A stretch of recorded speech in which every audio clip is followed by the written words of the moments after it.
tapos sa produce namin.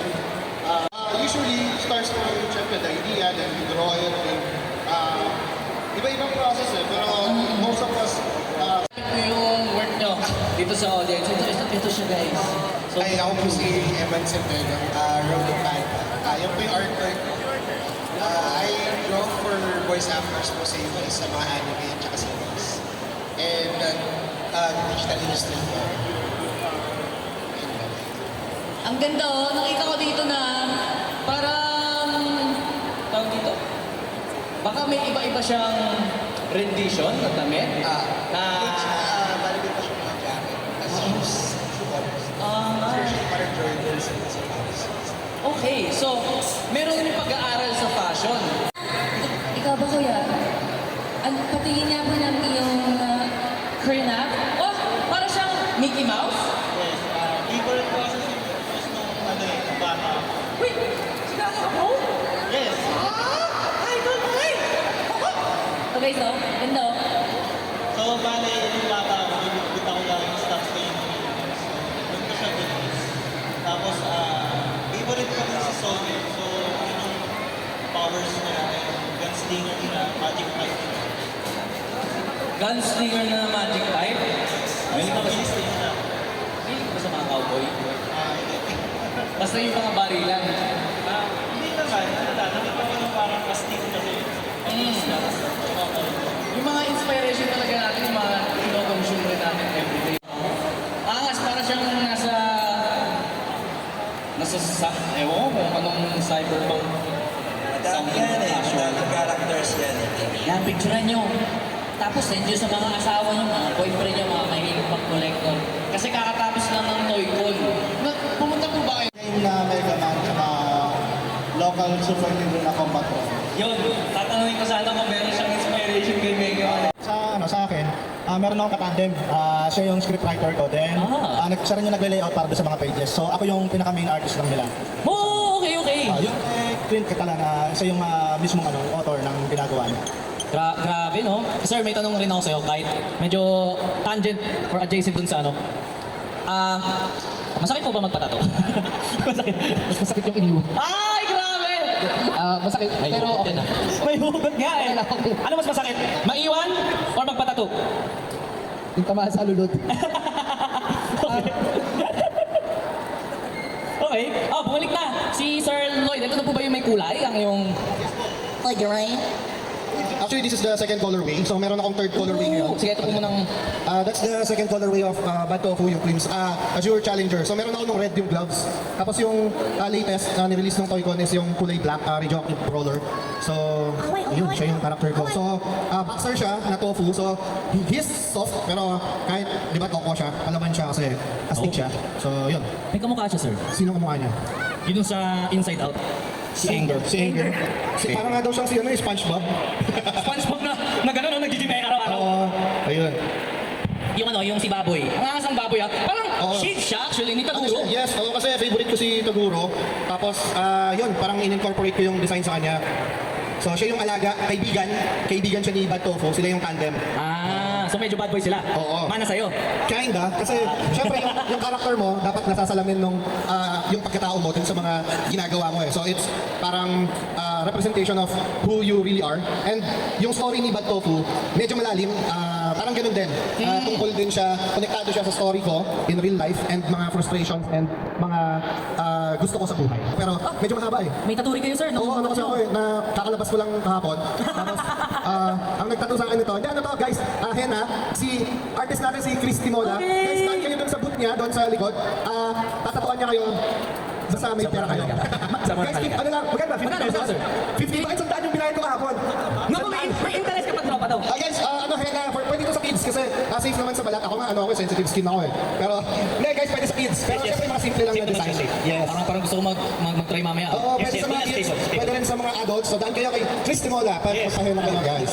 Hello po. Mamaya sir. Alam mo po kayo? Hanggang bukas, hindi na kami uwi. Hanggang 9 siguro. Kasi ako kami instead. Mga 9 siguro, 9. Mga 9 o'clock. Baka mamaya, hanggang 10 pala. Sasarado na yung mall, mahaba pa yung pila, sir. Kapon. Closing na tayo pinagkapanood. Ngayon ko lang narinig na merong convention na nagpapahina. Yes, oo. Bawal nga yun eh. Kasi Bawal nga dapat eh, kaso... Oo, kasi nailagay siya kasi minsan na-up ako eh. So, inaantok talaga ako kaya sabi ko ba, hindi ako maglagay ng ganito na parang tayo. Makakagising lang ako. Grabe no? Mga artist talaga no? Pero yun naman kasi yung pinakamabilis ko pwedeng gawin. Na pwede kong i-offer sa tao. So kailangan lang nila ng reference. Pero pwede silang mag-Google kung ano gusto nilang design. Pwede ba randomizer yan? Kahit ano. Pwede bahala, sir. Sputnik Commando. Pwede. Parang nag-iisip na ako ng mga dalawa or tatlo. No? Design. Gusto ko pag-usapan yung kanina na habang dinodrawing nila yung character nila, parang meron silang piece na nilalagay, piece ng sarili nila doon sa character. So gusto ko yung kay Mickey Mouse. Sure, gano'n ba kalaking ano? Gano'n ba kalaking reflection mo? Yung character mo? Papakilala mo lang ako. Sige. Sige. Ako si Wooji ng Wooji Toys yung brand ko. So ito si Wiki. Kaya siya Wiki kasi lahat ng character ko is W nag-umpisa yung pangalan. Tsaka Wicked Mouse siya. Actually, si Lloyd yung nagpangalan sa character ko. Oh, paano yung story? Oh, hindi pa na ako binabayaran ng royalty. Actually, ito kasi, favorite ko siya. So far kasi, meron akong tatlong character na eh. So, 1, 2, 3, 4, 5 yun. Nakalagay sa packaging. So, nag-start to sa sa Gothic. Gothic yung tema. So, dapat, hindi naman ako, pala sketch, para mag-conceptualize. Kung ano yung na-scout ko bagay, yun lang. So, nag-end up ako sa ganito. Kasi, siya parang ang meaning niya kasi, realidad at hindi.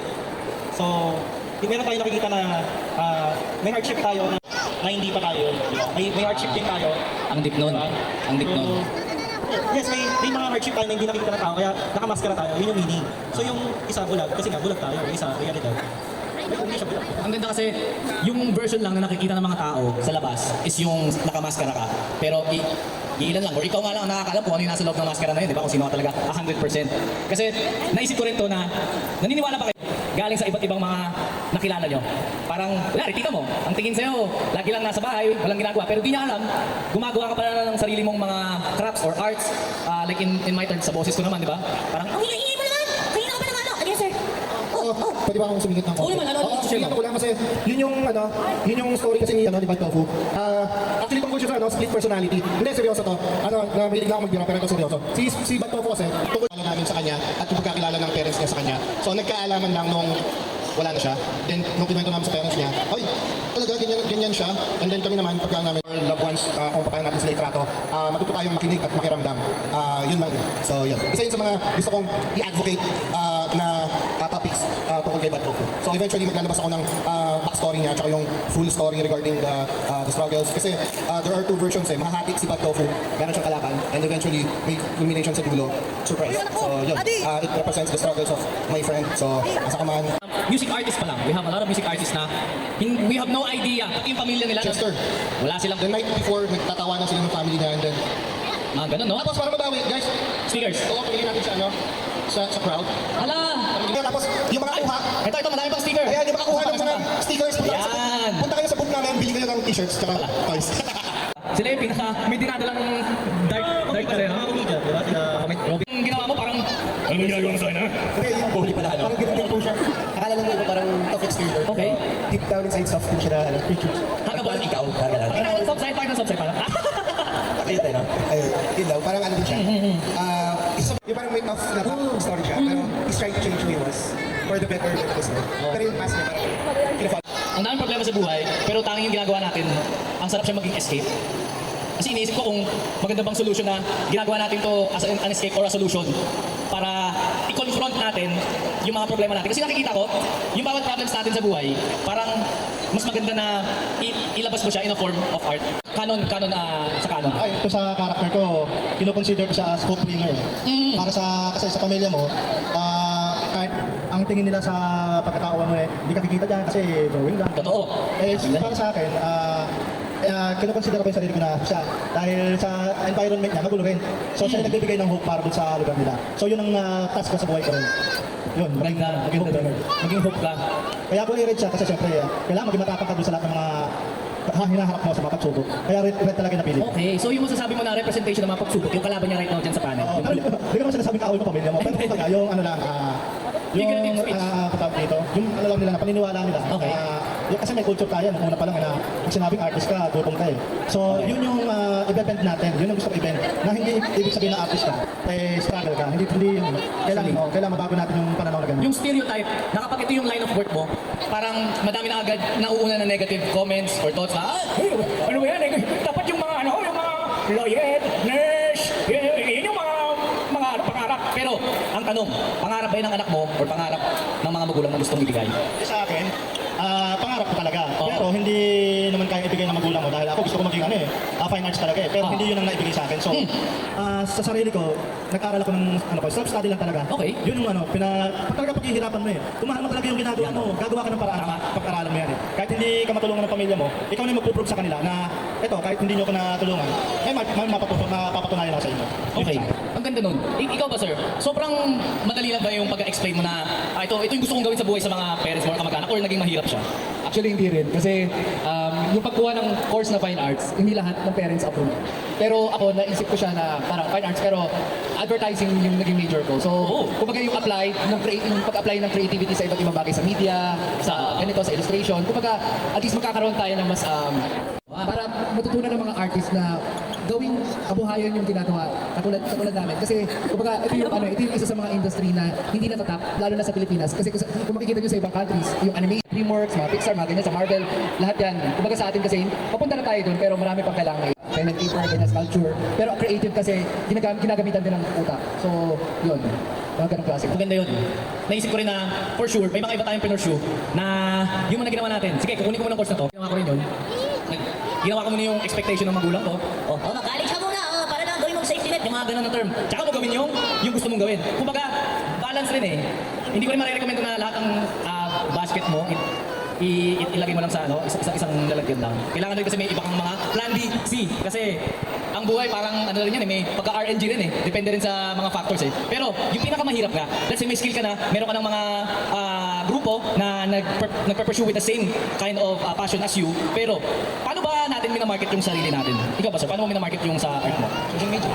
Social media? Kasi yun yung number one na market as independent artist ka. Yun yung way.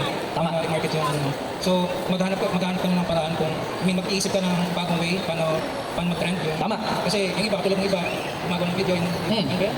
Mga reels. Reels. Kasi nga, mas marami nanonood ng reels kaysa sa music. Yan yung ginagawa ko rin right now. Mahirap siya kasi habang tumatanda tayo lahat, yung short term na content, paikli ng paikli. So, let's say, may ginawa ka na ganyan na figurine. Paano mo ipapaikli ng 30 seconds or 1 minute ng lahat ng process na yun, naka-speed up? So, meron rin parang sana in the future na paano mo ba i-market yung sarili mo through social media? Tama ka, I completely agree. Sobrang halaga niya. Yun yung iba pang field na ang hirap aralin sa una, pero I'm sure internet is your best friend. Ang daming information doon. And again, as a group talaga, ang halaga rin na meron kang support system na nag-ano sa'yo. No? Yes, and isisingit ko lang. Palakpakan natin ang HappyCon guys for letting us have a platform to promote ourselves. Tama. Kasi tungkol sa pagpromote nga ng sarili, syempre we can only do so much to promote ourselves.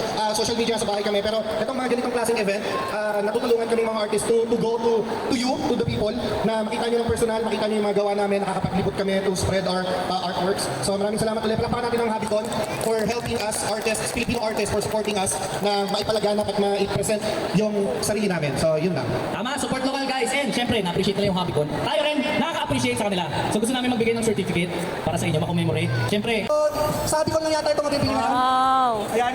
Ano lang yan, 10 piraso. So, saan natin ilalagay at magbabayayan?